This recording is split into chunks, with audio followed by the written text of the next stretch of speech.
يا شباب احسن ما احنا جالسين هكذا، ايش رايكم نقوم نسوي مقطع تمثيل على اليوتيوب؟ حلو، بس ايش من تمثيل؟ يقول لك مقطع على اليوتيوب يعني طويل ومتعب. لا، انا معي تمثيل حلو وسريع وبنفس الوقت نوصل رسالة حلوة وجميلة للمتابعين. تمام، بس ايش الرسالة هذه؟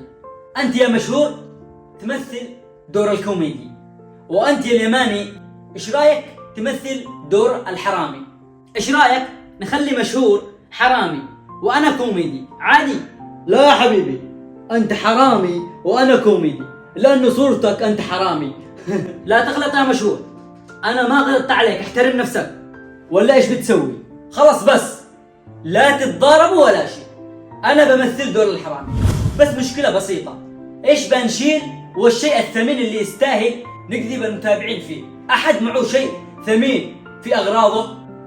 لا، انا ما في معي ولا شيء ثمين. انا معي جوال ايفون 16 برو ماكس، شريته لامي هدية. حلو، وينه مكان عشان نبدأ التمثيل؟ هذا المفتاح وهو في الشنطة. بس ليش يا محمد اشياء ثمينة؟ وبعدين التمثيل يحكي على ايش يعني؟ يحكي عليك يا اليماني. لا، يحكي على الجوع والفقر اللي يعيشوه بعض الناس في اليمن. يحكي على لازم الجار يزور جاره، ولازم الصديق يتفقد صديقه. بس للأسف عندنا عكس، كل واحد يريد للثاني الشر والكراهية والحقد.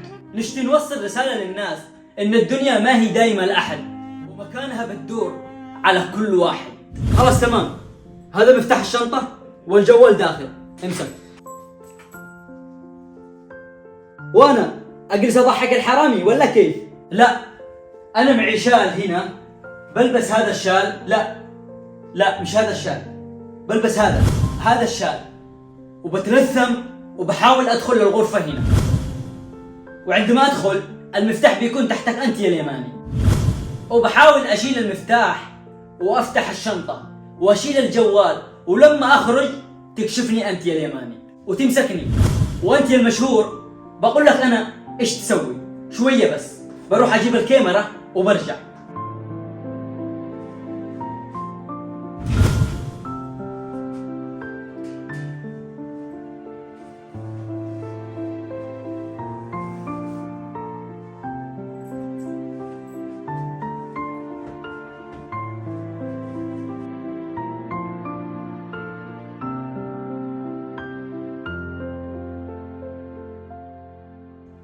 الحمد لله تمت بنجاح.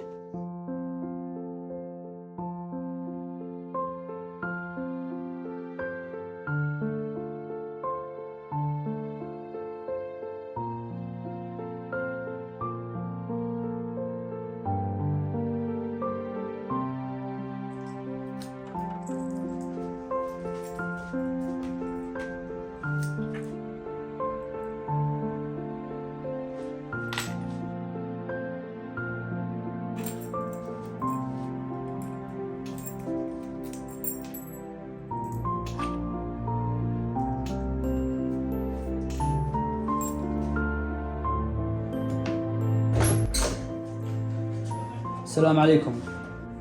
وعليكم السلام. مالك تأخرت؟ امسك المفتاح اليماني. ليش؟ مالك؟ الكاميرا ما هي موجودة وانا قد انا تاعب والله. نخلي التمثيل ليوم ثاني احسن.